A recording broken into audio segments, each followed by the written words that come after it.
Hello, everyone. All right, this is a continuation of building a challenge lock. I put some Loctite in there, but that stuff didn't dry. Um, I'll let it try to dry some more, but we can avoid that by not using a T-pin in the driver that's pointing down that'll hit this. I was going to thread the chambers, and normally I use metric taps because the pitches are finer. This is an M3 and it just drops right in there. It doesn't make any threads, and an M4 is a little too big. As I tapped one of them with an M4 right here, and it became a little bit bigger than it should be. So I don't know if I'll go ahead and do another one just for the hell of it. This is a drill and tap.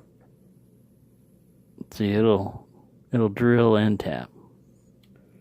So that's what I was using on the other one. I'm going to go ahead and put one in here. It's probably would take an American-sized tap better, like a 440 or something like that. But I'm going to make do with these.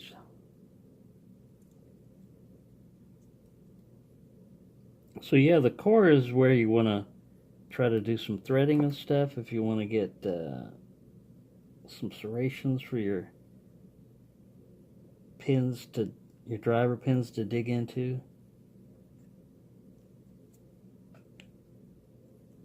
I don't know how good this one's going to do.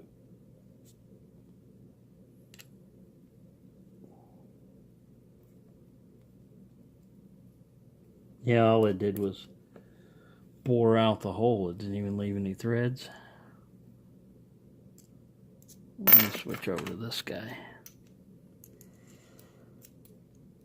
Yeah, so this is where you can do threading, countermilling. I'm going to do countermilling next on a couple of chambers.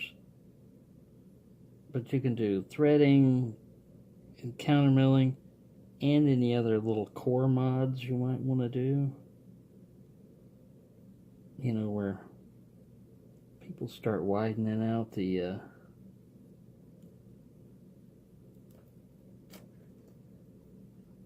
making little relief cuts and stuff.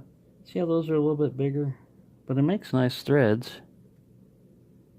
It just opened that hole up a little bit more. But that's alright, it'll be something different. Alright, so we've got those two. We got chamber 2 and 5 threaded. I don't think we're going to do anything to the Bible.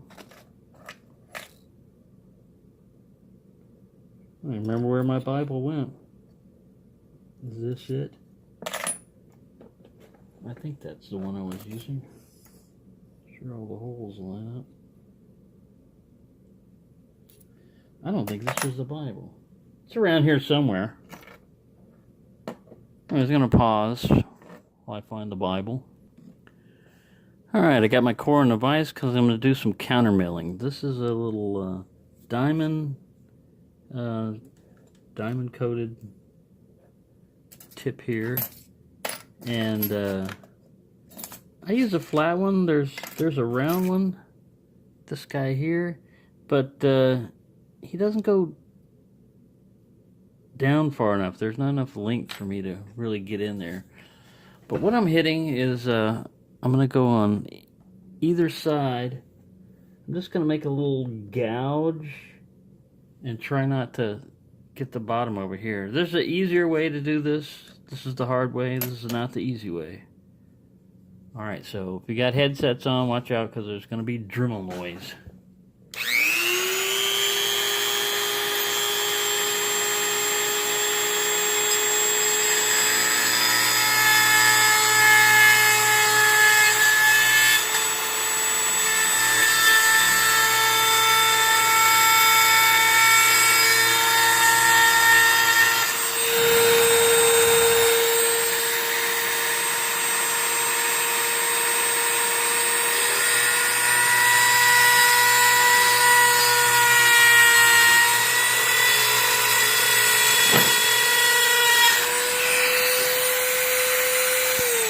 knocking things over.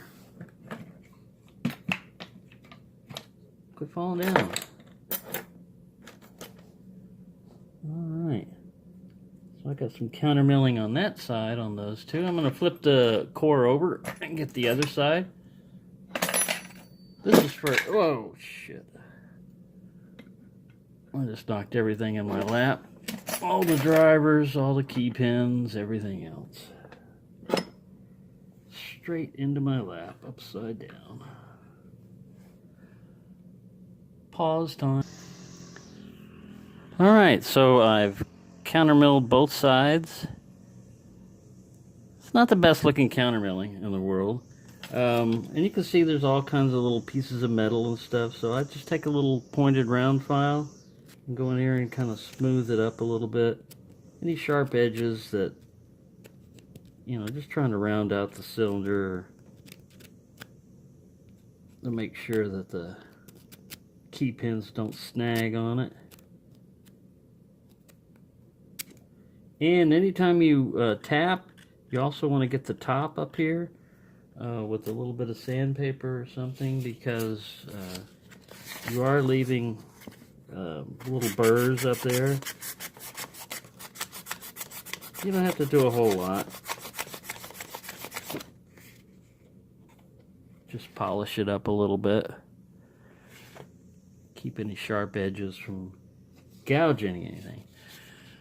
Alright, so I think we've modded the core as much as we want. Now, if you wanted to play a little game with T-pins, you could sit there and cut a slot all the way across through here and have a T-pin sitting up on top, and the T-pin could, you know, give it a deep falset over here, but we're not going to do that on this one.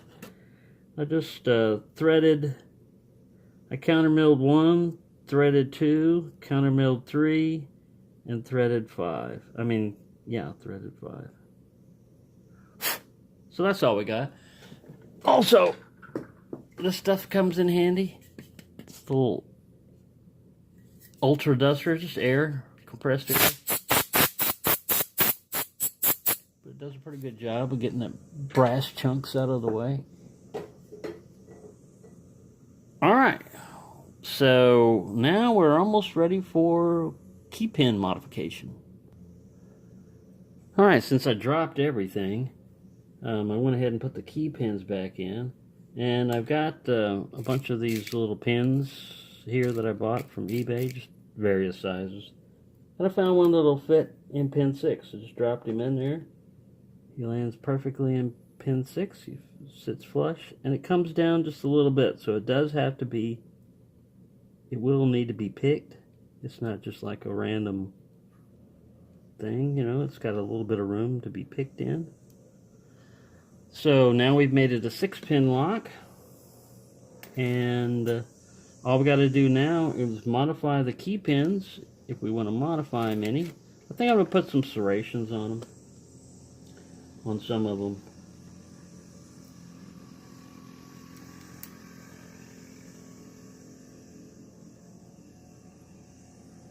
And the ones that are counter milled, I think I'm going to drop a spool in there.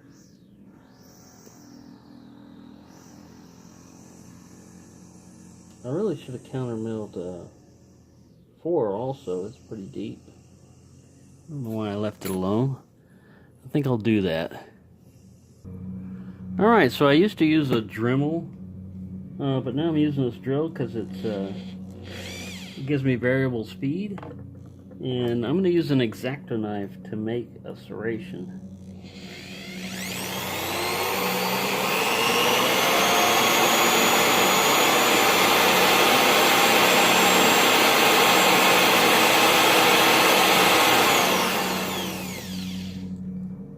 A little serration. Let's get a little deeper on that one. Oops.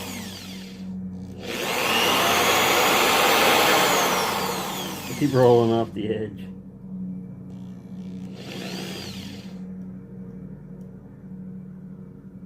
Stay in there.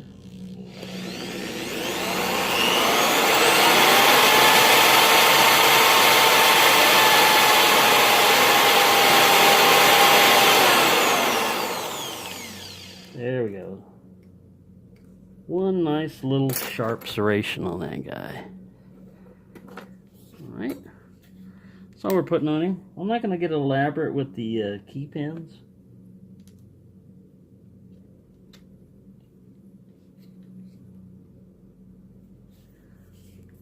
Give this guy a little spool effect here. Let's use what kind of file do I want to use? Well, we got my round file here. And that's pretty good for spool effect. I'll just set it right here.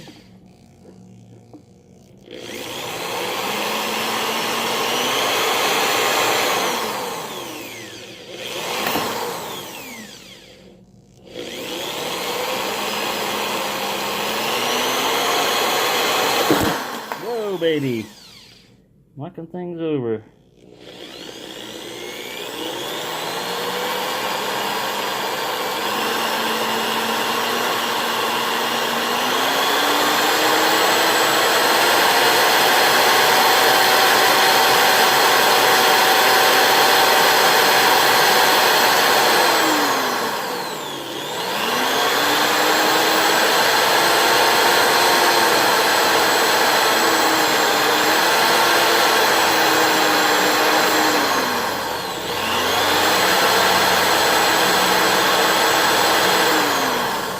Got a little wasp waste, and now let's give them a little serration on the end too.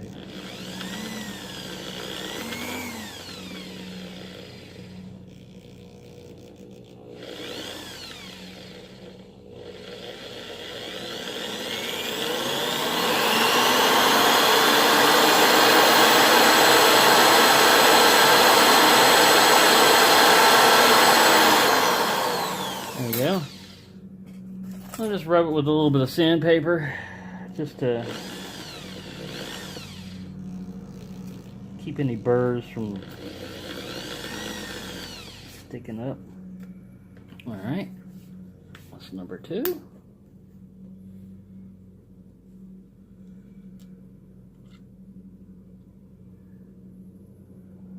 Number 5 is kind of long. Let's do something with him.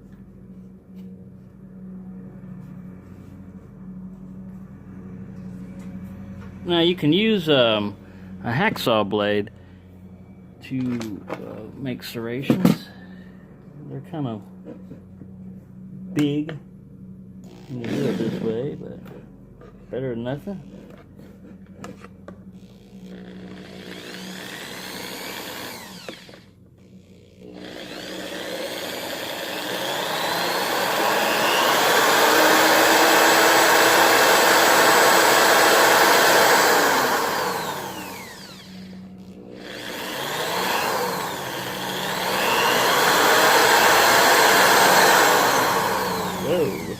Whoa, baby.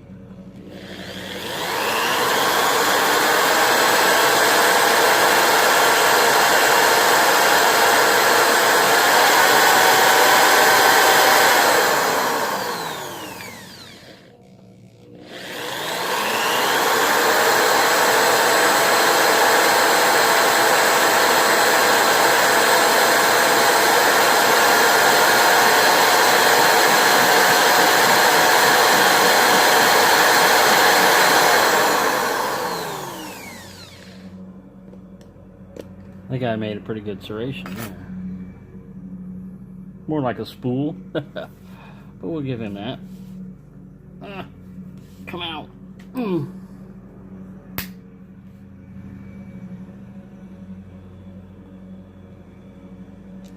Right.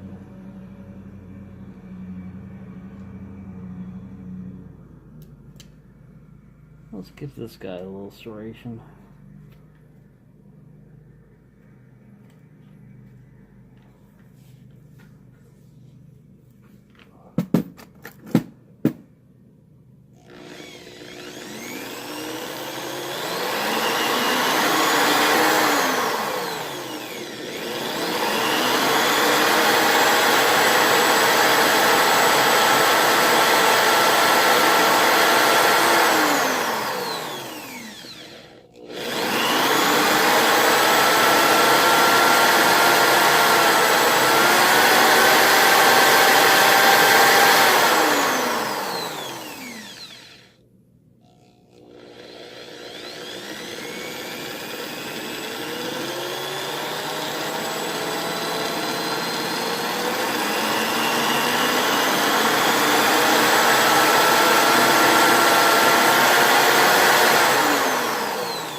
One more.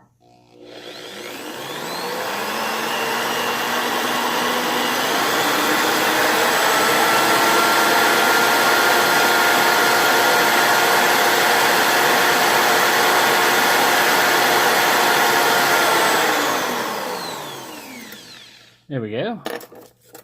In with a little sandpaper.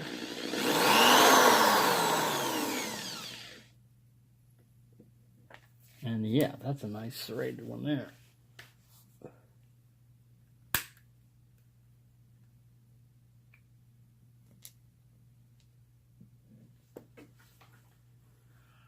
Right, so you get the idea. I don't know what the hell it was doing aimed way over there for. So there we have our key pins. I'm going to leave 5 as standard. Alright, and for pin selection, I'm just going to go with commercial drivers. I got a spool that'll catch in that countermilling. I got a serrated that'll catch in the threading, another spool in the countermilling, a mushroom pin, and this is one of those lock noob pins. He's got a little serration and a spool and everything, and a standard in 5. So now all I'm going to do is vary the springs. I'm going to put some steel springs in with that, and we'll pretty much have a complete. And here's the drivers. And this spring right here I took from a cigarette lighter, a Bic lighter. Just cut it down to size. This is steel spring, and these other ones are copper. So this one will feel like he's set compared to the other ones. There you go, that's my deviousness. So here's the final thing. Basically, once you put your pins in, you try the all-important, can you pull the key out? Because a lot of times you can't pull the key out when you modify stuff. Can the key go back in? Does it turn left, right? Yes. Doesn't matter how much of a hang-up it's got, or if it's got a little bit of hang-up, that's okay. The C-clip is trying to come out, so I'm going to have to bend him back in. But other than that, we got a perfectly functioning challenge lock now. The only thing left to do is to name it. And this is number 15 challenge lock that I've made. So we'll come up with some kind of name for it. But there you go. That's what I do to make a challenge lock. Sometimes I get a little bit more involved, sometimes a little bit less. Sometimes I, like in that case, I just threw all commercial security pins up in the top. Just because it was easier and faster. And it'll still act like a challenge lock. So now the only other thing I would do is I will pick it and see if there's any difference, which there will be, a big difference probably.